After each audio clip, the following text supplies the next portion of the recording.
সোনারপুর উত্তর বিধানসভা কেন্দ্রে 20তম সাংগঠনিক সভা করলেন আজ বিধায়িকা ফিরদৌসী বেগম। এই সভা শুরু হয় রাজ্য জাতীয় সঙ্গীত দিয়ে।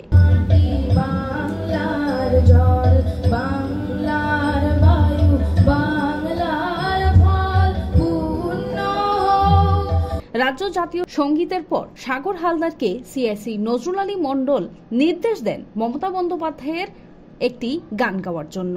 সেই মতো সাগর হালদার গাইলেন গান।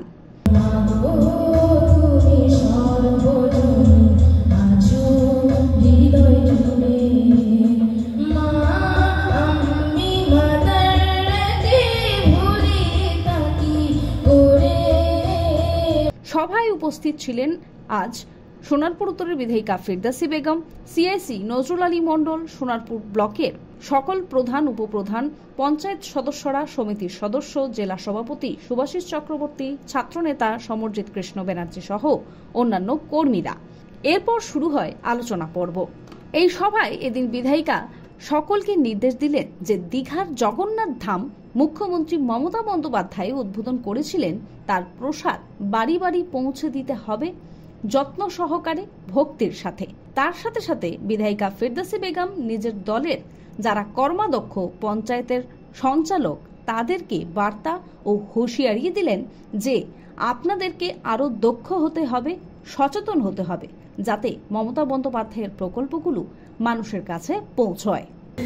জগন্নাথ দেবের মন্দির যেটা দীঘায় হয়েছে, ভাবুন আমরা কোনো সময় ভেবেছি একটা দীঘায় জগন্নাথ মন্দির হবে, সেটা হলো। আবার মুখ্যমন্ত্রী সেখানে বললেন আমরা প্রত্যেক বাড়ি বাড়ি পোশাক পৌঁছে দেব। এই যে ভাবা যায় না, একটা মুখ্যমন্ত্রী বলছেন পোশাক পৌঁছে দেবো বাড়ি বাড়ি, কিভাবে দেবেন সেটারও একটা বিকল্প ব্যবস্থা, কি ব্যবস্থাপনা, একসঙ্গে পোশাক পৌঁছানো, এগুলো কিন্তু কম কথা নয়।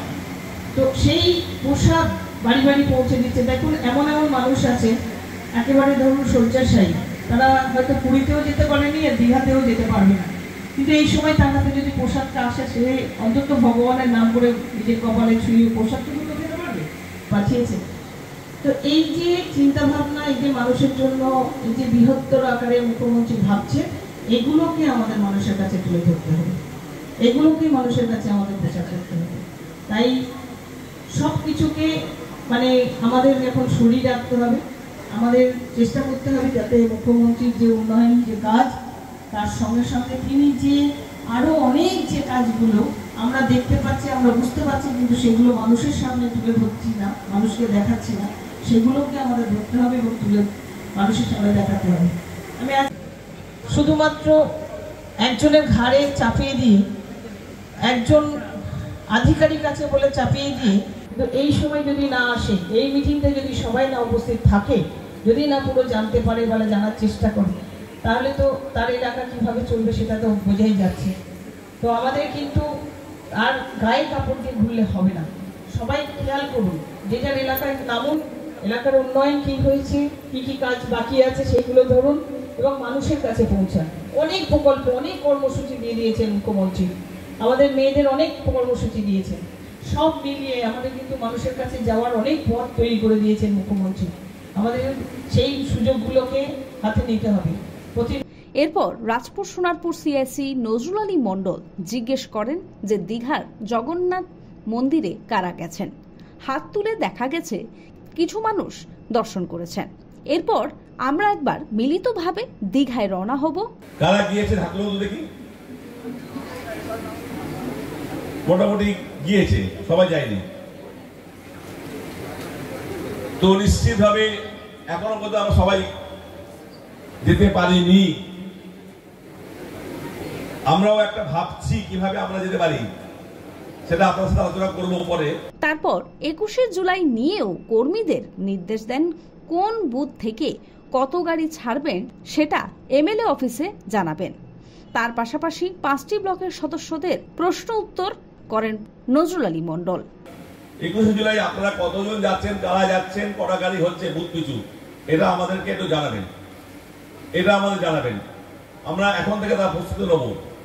হাউস কানেকশন প্রায় 160টির মতো বাকি আছে রামচন্দ্রপুর, এবং আমাদের হোকনপুরিয়া যে পিডব্লিউএসএস ওখানে আমাদের লেইনের প্রথম ও দ্বিতীয় বোরিং এর কাজ সম্পূর্ণ হয়ে গেছে, এবং যেটা লেইং এর কাজ প্রায় 800 মিটারের মতো বাকি আছে। হয়তো আমাদের এখানে করে নিচ্ছে, কিন্তু গঙ্গাজোয়ারা বা আদার্স কুড়িগাছে আরো দুটো পার্ট আছে, সেখানেও কাজ করছে। হয়তো এদিকে মোটামুটি একটা জিস তৈরি হয়ে যাবে, আমরা করিয়ে নেব। তাড়াতাড়ি এগুলো হয়ে যায়, না হলে খুব শুনতে তো দাদা। আর যেগুলো কল বসানো হয়েছে সেইগুলো কলে আগে জল পড়ছিল, এখন অনেক কলে প্রায় জল বন্ধ হয়ে গেছে। কি কারণে বন্ধ হয়েছে সেটা বলতে পারছি না, তবে এটা দেখলে একটু ভালো হয়। এই দিনের সভায় শুভাশিস চক্রবর্তী কি বক্তব্য রাখলেন শুনব।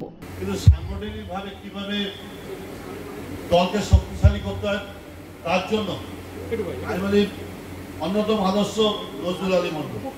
এখানে সমর্থিত আছে, এখানে ঘোড়া আছে, এখানে আরো অন্যান্য সমস্ত আমার সহকর্মী সতীর্থ সহযোদ্ধা আছে।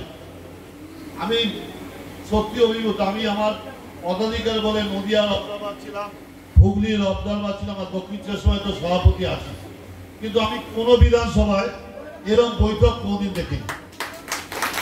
এই নিয়ে মানে আমারও 6টা বৈঠক হচ্ছে।